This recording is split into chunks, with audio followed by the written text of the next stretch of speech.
Proverbe chapitre 6. Mon fils, si tu as cautionné ton prochain, si tu t'es engagé pour autrui, si tu es enlacé par les paroles de ta bouche, si tu es pris par les paroles de ta bouche, fais donc ceci, mon fils, dégage-toi. Puisque tu es tombé au pouvoir de ton prochain, va, prosterne-toi et fais des instances auprès de lui.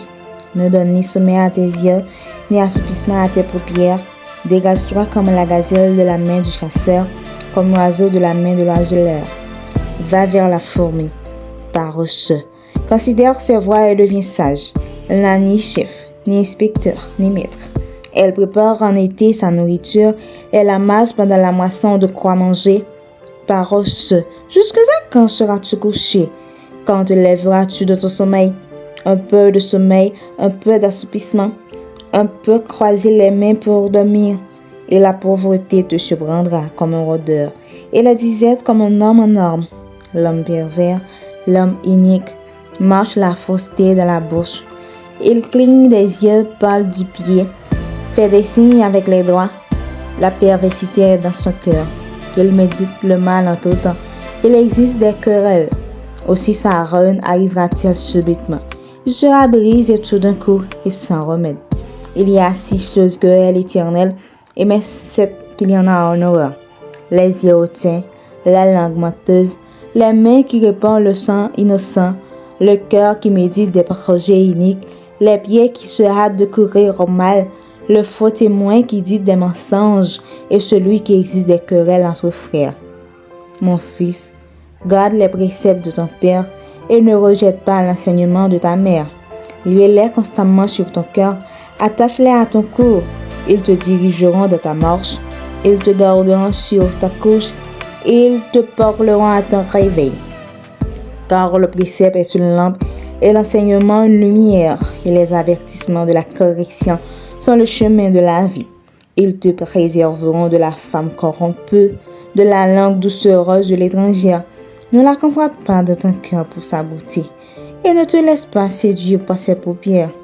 Car pour la femme prostituée, on se réduit à un morceau de pain, et la femme mariée est un piège à la vie précieuse.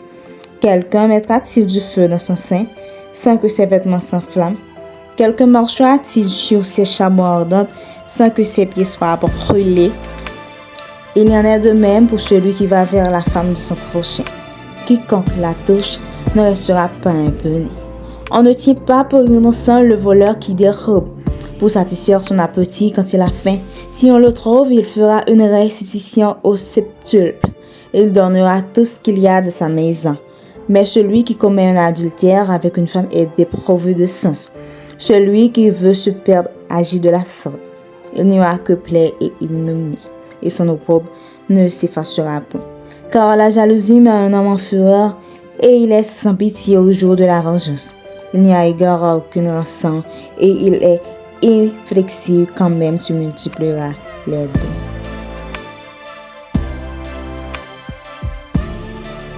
Proverbe chapitre 7. Mon fils, retiens mes paroles, et garde avec toi mes préceptes. Observe mes préceptes, et tu vivras.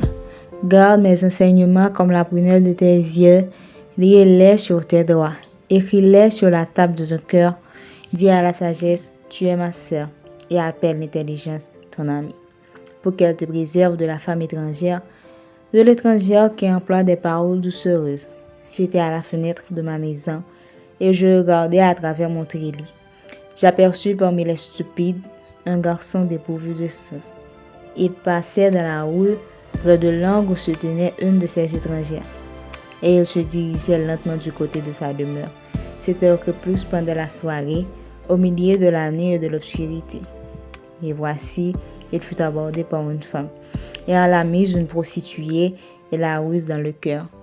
Elle était bruyante et rétive, ses pieds ne restaient point dans sa maison, tantôt dans la rue, tantôt sur les places. Et près de tous les angles, elle était aux aguets. Elle le saisit et l'embrassa, et d'un air effronté lui dit, « Je devais un sacrifice d'action de grâce. Aujourd'hui, j'ai accompli mes vœux. C'est pourquoi je suis sorti devant toi, pour te chercher et je t'ai trouvé. J'ai orné mon lit de couverture de tapis de fil d'Égypte. J'ai parfumé ma couche de myrrhe, d'aloès et de cinnamon. Viens et livrons-nous d'amour jusqu'au matin. Livrons-nous joyeusement à la volupté, car mon mari n'est pas à la maison. Il est parti pour un voyage lointain. Il a pris avec lui le sac de l'argent. Elle ne reviendra à la maison qu'à la nouvelle lune. Elle le séduisit de force de parole. Elle l'entraîna par ses lèvres doucereuses. Il se mit tout à coup à la suivre, comme le bœuf qui va à la boucherie, comme un fou qu'on liait pour le chasser, jusqu'à ce qu'une flèche lui perce le foie. Comme l'oiseau qui se précipite dans le filet, sans savoir que c'est au prix de sa vie. Et maintenant, mes fils, écoute-moi. Et soyez attentifs aux paroles de ma bouche, que ton cœur ne se détourne pas vers les voies d'une telle femme. Ne t'égare pas dans ses sentiers, car elle a fait tomber beaucoup de victimes, et ils sont nombreux tous ceux qu'elle a tués. Sa maison, c'est le chemin du séjour des morts, et descend vers les demeures de la mort.